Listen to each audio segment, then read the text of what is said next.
আজকে সকাল সকাল দেখো আমার মা কত সুন্দর করে ঘর বাড়ি লেপে নিয়েছে। ঘর তো লেপার নেই, শুধু এই যে এই জায়গাগুলো দেখো।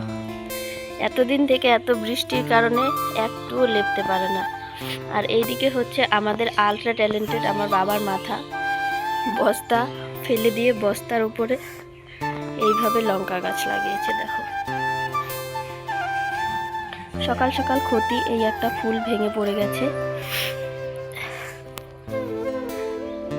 এদিককার কথা আর কি বলবো, দেখো জামা কাপড় কত। চলো ঘরটা দেখাই আজকে আগে। তো ঘর সুন্দর করে গুছিয়ে পরিষ্কার করে নিয়েছি।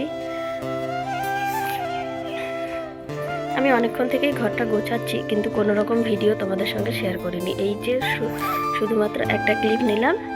এইদিকে দেখো এইটুকু গুছিয়েছি, কিন্তু এই যে আমার বাবার জামা কাপড় যে কোথায় কোনটা থাকে কোনো ঠিক ঠিকানা নেই।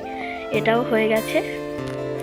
আর এইদিকে হচ্ছে এই রুমটা মোটামুটি প্রত্যেক দিন ঘরের বিছানার উপরে বালিশগুলো একদম ধ্যারে লেগে থাকে, সেজন্য বালিশগুলো আজকে আমি টি টেবিলের উপরে সুন্দর করে গুছিয়ে রেখেছি। আলনাটা মোটমাট আমার গোছানো হয়ে গেছে। এখন শুধু এই যে এই এক্সট্রা জামা কাপড়গুলো আজকে আমি ফেলবো, কিছু ফেলবো কিছু ধোবো। আর এই তো এই ঘরটা দেখো, এই ঘরের কথা আর কি বলবো, এটা তো একটা কাবাড়িখানার থেকেও অথম পরিমাণ। ব্যাকগ্রাউন্ডের আওয়াজ হয়তো তোমরা শুনতে পাচ্ছ, বাড়ির সামনে রাস্তায় কাজ হচ্ছে, ট্রাক্টরের শব্দ। তো এই জায়গাটা এখন আমাকে গোছাতে হবে। আর এই জায়গাটা দেখো কি অবস্থা করে রেখেছে, তো এই জায়গাটা এখন গোছাবো। দেখো রোজ দিন আমাকে কতগুলো জিনিস গোছাতে হয়। এই যে এই বাড়িতে সেম কেস হয়ে যায় আমার। এটাই খুব পরিমাণ বিরক্ত লাগে যে একটা জিনিস আমি গুছিয়ে রাখবো কিন্তু গোছানো থাকবে না। এবেলা গোছাবো, ওবেলায় দেখবে সবটা এলোমেলো হয়ে যাচ্ছে। এই এত পরিমাণ নোংরা করে, ভালোই লাগে না একদম। তো গুড মর্নিং সবাইকে, and welcome back to Mousumi lifestyle. মৌসুমি লাইফস্টাইলের নতুন আরেকটি ভিডিওতে তোমাদের সকলকে স্বাগত জানাই। তো মোটামুটি তো তোমাদেরকে দেখালাম যে আমার আরও কতগুলো কাজ বাকি। তো সেই কাজগুলোই আস্তে আস্তে আমি শুরু করছি, তোমাদের সঙ্গে একটু একটু শেয়ারও করছি। তো আজ হালকা হালকা হাওয়াও আছে, ঠিক সেই জন্য চুলটা ছেড়ে রেখেছি, যে চুলটা পিঠে ছাড়া থাকলে একটু গরম গরম ভাবটা লাগে, তাহলে ভালো লাগে। তো এখানে শোকেসটা খুলে এখানে একটা দরকারি জিনিস ছিল, সেটা আমি ভেতরে রাখলাম। আর এই যে জিনিসগুলো গোছাচ্ছি, তো শোকেসের দরজাটা লাগাতে আমার একদমই মনে নেই, একটু পরে লাগিয়ে দেবো। আর নিচের দিকে দেখো অনেকগুলো জিনিস এলোমেলো হয়ে রয়েছে। আর ওপরে যে জিনিসগুলো এলোমেলো হয়ে রয়েছে ওগুলো কিন্তু সবগুলো আমার নয়। এই যে ওষুধপত্র সব কিছু এখানে এলোমেলো হয়ে থাকে, যেটা খুবই বিরক্তিকর লাগে। তো এই সব জিনিস একে একে গোছাতে হয়, গুছিয়ে ঠিকঠাক করে পরিষ্কার করে নিতে হয়। তো এখানে স্কেলটা ছিল, এই স্কেলটা এখান থেকে বের করেছে হচ্ছে দিদির ছেলে ভাগ্নে। তো ও এখান থেকে বের করেছে, এখন আবার আমি গুছিয়ে তুলে রাখলাম। তো এখানেও কিছু অপ্রয়োজনীয় জিনিস রয়েছে, যেগুলো আমি এখন গোছাবো, গুছিয়ে তুলে রাখবো। তুলে রাখবো কি, এখানেই সুন্দর করে গুছিয়ে আলাদা করে রাখবো। আয়নার কথা আর কি বলবো, যতবার ঘর ঝাড়ু দিই ততবার আয়না সাদা হয়ে যায়। আমাদের এই দুটো রুম তো কংক্রিট ঢালা, ঠিক সে কারণেই এই প্রবলেমগুলো আমাদের হয়। আমাদের বলতে আমার একারই ফেস করতে হয়, বারবার এই জিনিসগুলো মোছামুছি করতে হয়। এর জন্য আমি বারবার মুছি না, রোজ দিন একবার করে মুছে দিই, ব্যাস। বারবার করে কি এতগুলো জিনিস মোছা সম্ভব হয়, তোমরাই বলো? আমার পক্ষে তো একদমই অসম্ভব হয়ে দাঁড়াচ্ছে। আর বর্তমানে হাওয়া, তার মধ্যে শিমুল তুলো ফাটছে গাছে, যেগুলো উড়ে এসে নাকে মুখে পড়ছে, প্রচণ্ড পরিমাণ অ্যালার্জি হচ্ছে, সর্দি লাগছে, যা তা একটা অবস্থা হয়ে যাচ্ছে। আর আজ তো বাড়িতে থাকাই যাচ্ছে না, এত পরিমাণ তুলো উড়ে এসে পড়ছে।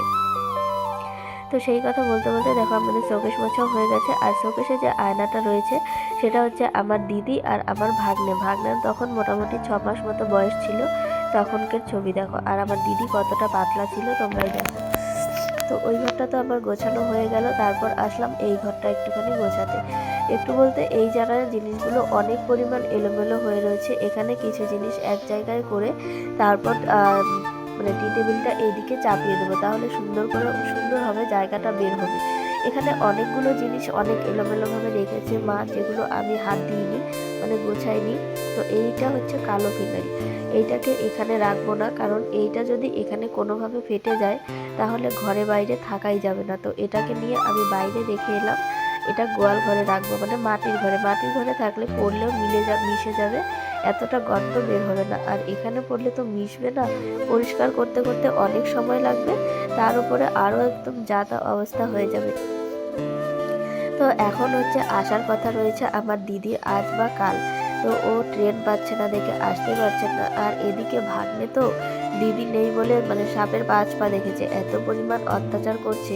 সবসময় শহরে থাকে সেটাও বোঝা উচিত, হয় বুঝি, কিন্তু এতটা পরিমাণ অত্যাচার করছে দুদিন থেকে বলার মতো না। যেমন অত্যাচার করছে তেমন নিজে ব্যথা পাচ্ছে, নিজের শরীরেই ব্যথা পাচ্ছে, যেগুলো খুবই বিরক্তিকর। তো নিজেরই কষ্ট হচ্ছে, তাও ওরই কষ্ট হচ্ছে, সেই জন্য দিদিকে আমি বললাম তো একটু তাড়াতাড়ি চলে আয়। তো দিদি তাড়াতাড়ি চলে আসছে, কিন্তু এখন ট্রেন পাচ্ছে না। তো এখানে অনেকগুলো জিনিস দেখো এলোমেলো হওয়া ছিল, এগুলো গোছানো হয়ে গেল। তো আজকে আবার আসছে বাড়িতে মানুষজন, কয়েকজন আসবে ঘুরতে। এমনিতেও আমার ঘর বাড়ি পরিষ্কার করতেই হয়, আর ওরা হচ্ছে নিজেদের মানুষই আসবে। তো তোমাদের সঙ্গে শেয়ার করা হবে না, কারণ হচ্ছে সবাই ক্যামেরার সামনে তো আসতে চায় না। তো হেয়ার বেলটা গোছানোর সময় এদিকে পেয়েছিলাম, সেই জন্য মাথায় দিয়ে রেখেছিলাম। আর এই বস্তায় কতগুলো পুরনো জামা কাপড় আমি ঢুকিয়ে রাখলাম সুন্দর করে। এগুলোকে পরে হয় ফেলতে হবে, না হলে অন্য কিছু করতে হবে। আপাতত আমি বস্তায় রেখে দিলাম, এগুলো কোনো রকম কাজে লাগে না, ঠিক সে কারণেই বস্তায় ভরে রাখা। আর এই পাটিটা মা কালকে ধুয়ে দিয়েছিল, এটা শুকিয়েছে, এখন তুলে সুন্দর করে রেখে দিলাম। তাহলে এই পাটিটা বাবা যেখানে সেখানে মেলে রেখে নোংরা করে ফেলে। তো আমাদের গ্রামের বাড়ির ভিডিও আর কি করব, আর কি মানে বলবো, কিছু বলার নেই। নিজের মতন যতটা পারি ততটাই তোমাদের সঙ্গে শেয়ার করার চেষ্টা করি। জানি হয়তো তোমাদের ভালো লাগে না, তবুও চেষ্টা করি যেন আরও ভালো লাগে।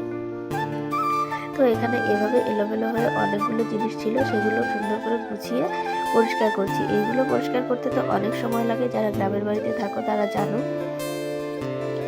ঘর গোছানো তো হয়ে গেছে, মানে পরিষ্কার করাও হয়ে গেছে। তারপর ঘর থেকে যে ময়লাগুলো বেরিয়েছিল এলোমেলো, রান্নাঘর থেকে কিছু ময়লা, সেগুলো এখন ঝাড়ু দিয়ে পরিষ্কার করে নিচ্ছি।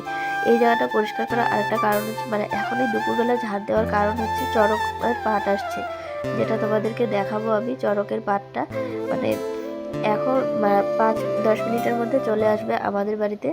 আর আমি এই জায়গাটা ঝাড়ু দিয়ে সুন্দর করে পরিষ্কার করছি, তার কারণ হচ্ছে এখানে নাচ করবে ওরা। চড়কের পাট আসলে যে নাচ করে, সেই নাচটাই এখানে করবে। তাই জন্য সুন্দর করে পরিষ্কার করছি, যেন ওদের নাচতে গেলে কোনো অসুবিধা না হয়। ওরা তো খালি পায়েই থাকে। আর জানো তো, আমি কিন্তু এতদিন জানতাম না যে যারা চড়কের সন্ন্যাস থাকে বা চড়কের কি বলে ওগুলো, আমি অত কিছু জানি না। ওরা যারা থাকে ওরা নাকি মাটিতে ঘুমোয়, বিছানাতে শোয় না, খালি পায়ে থাকে।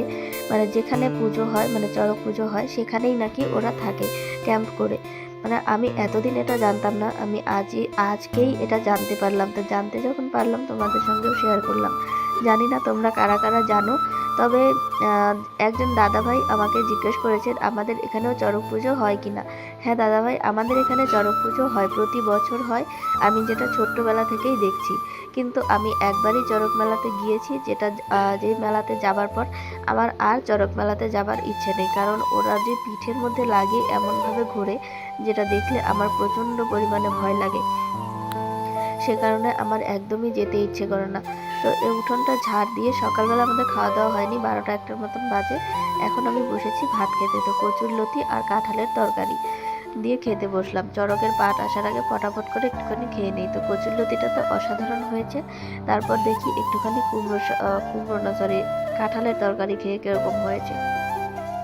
আশা করছি কাঁঠালের তরকারিটাও বেশ ভালো হবে, কারণ কাঁঠালটা কাটতে গিয়েই বুঝেছিলাম কাঁঠালটা ভালো ছিল। তো এখানে অল্প একটু কাঁঠাল খেয়েও দেখি কীরকম লাগে। বাকি মা তো খেলো না, এখন আমি একাই খাচ্ছি। বাবা আর ভাগ্নেও এখনো আসেনি, ওরা যে কালকে মামা বাড়িতে গিয়েছে এখনো আসেনি। তো আমার খাওয়া দাওয়া শেষ হতে না হতেই দেখো চড়কের পাট চলে এসেছে। এই তো ওরা নাচ করছে কত সুন্দর করে। যদিও এই দলটা এতটা সুন্দর করে নাচ করেনি, যেটা সন্ধেবেলার দল এসে নাচ করেছিল। এরা একদমই কম, মানে হালকা করে নাচ করেছে। তো সামনে যে ছেলেটা রয়েছে ও ওদেরকে দেখিয়ে দিচ্ছে যে কিভাবে নাচ করতে হচ্ছে। আর ওরা নাচছে, বাকিরা নাচছে আর একজন দেখিয়ে দিচ্ছে, যেটা ভালোই হয়। দেখিয়ে দিলে হয়তো কম সময়ের প্র্যাকটিসে হয়নি খুব একটা ভালো। একজন ঢাক বাজাচ্ছে, একজন দেখিয়ে দিচ্ছে, আর বাকিরা নাচ করছে। তো ফটাফট করে দেখো ওদের কিন্তু নাচ করা এক্ষুনি হয়ে যাবে। বেশি একটা নাচ করেনি, বিকেলবেলা যারা আসবে তারা অনেকক্ষণ নাচ করেছিল, বিকেলবেলা দেখেছিলাম। তো আমার তো এই নাচটা দেখতে বেশ ভালো লাগে। ঘুঙরুর আওয়াজ হয় বাড়িতে, সুন্দর লাগে, ঘুঙুরের আওয়াজ হয়, কিন্তু এদের পায়ে হয়তো ঘুঙুর নেই। না, রয়েছে, এক দুজনের পায়ে রয়েছে, বাকিদের পায়ে নেই। তো এরা আসলো, এখন পুজো দেওয়া হচ্ছে, তারপর যা যা নেওয়ার হবে সেটা নিবে, নিয়ে দিয়ে তারপর যাবে। তারপর সন্ধেবেলা আরও একজন আসবে, একটা দল, যেটা বাড়ির পাশেই। আশা করছি এবার আমি চড়ক পুজো দেখতে যাব, কারণ অনেক দিন হলো যাই না। যেটা একবার দেখে আমার এত ভয় লেগেছিল, তারপর কিন্তু আমি আর যাইনি। তো এই তো চড়কের ওরা আসলে প্রতি বছর একটা করে গাছের সুপারি নিয়ে যায়। তারপর আমি গেলাম ছাগল আনতে সন্ধেবেলার দল যাবার পরে। তো আজকের ভিডিওটা তোমাদের সবার কাছে কেমন লেগেছে অবশ্যই কমেন্টে জানিও। ভালো লাগলে লাইক কমেন্ট শেয়ার করে দিও, আর পাশে থেকে অবশ্যই সাবস্ক্রাইব করে দিও যদি ভালো লেগে থাকে তাহলে। তো আজকের মতো এখানেই শেষ করছি, দেখা হবে কালকের ব্লগে। টাটা।